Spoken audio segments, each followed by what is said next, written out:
Hello friends, आज हम एक कहानी सुनेंगे जो कि है विनय पिटका से हमने ली है।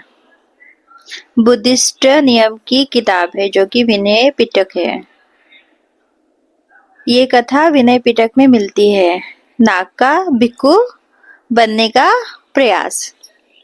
एक नाग था, वो भिक्खु बनना चाहता था, तो उसकी कहानी हम सुनेंगे।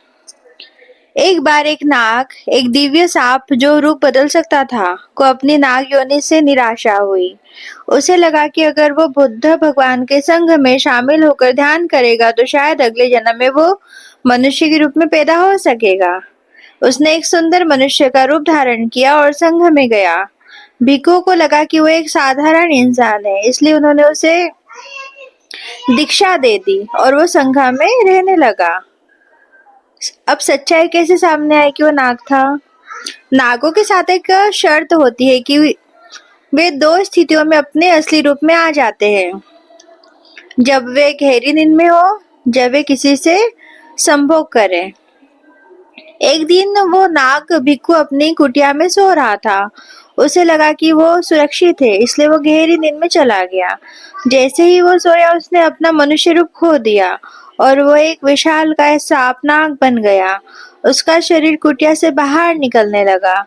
उसका पड़ोसी भिक्खु जब वहां से गुजरा तो वो डर गया और चिल्लाने लगा। तभी वो नाग जाग गया और तुरंत फिर से मनुष्य बन गया। बुद्ध भगवान ने अब क्या निर्णय लिया? जब ये बात भगवान बुद्ध भगवान के सामने पहुंची तो उन्होंने उस नाग को अपने पास बुलाया। बुद्ध भगवान ने बड़े प्रेम से उसे समझाया, हे नाग, तुम्हारे इस शरीर एनिमल फॉर्म में निर्वाणा प्राप्त करने की क्षमता नहीं है। तुम जाओ, उपवास तथा व्रत का पालन करो। इससे तुम अगले जन्म में मनुष्य बनोगे और तब तुम भिक्षु बन पाओगे। नाग बहुत दुखी हुआ और रोते हुए वहां से चला गया। अब एक संघ में नियम आया था। वो क्या नियम था? इस घटना के बाद बुद्ध भगवान ने एक नियम बनाया कि कोई भी पशु, एनिमल भिक्खु नहीं बन सकता। उन्होंने भिक्खुओं से कहा कि जब भी कोई नया व्यक्ति संघ में आए तो उनसे ये सवाल जरूर पूछा जाए, मनुष्यों सी, क्या तुम एक मनुष्य हो? इस कहानी से जुड़ी कुछ दिलचस्प बातें। पाली में नागा। आज भी जब कोई इंसान भिक्खु बनने की प्रक्रिया उपसंपदा से गुजरता है तो उसे थोड़ी देर के लिए नागा कहा जाता है।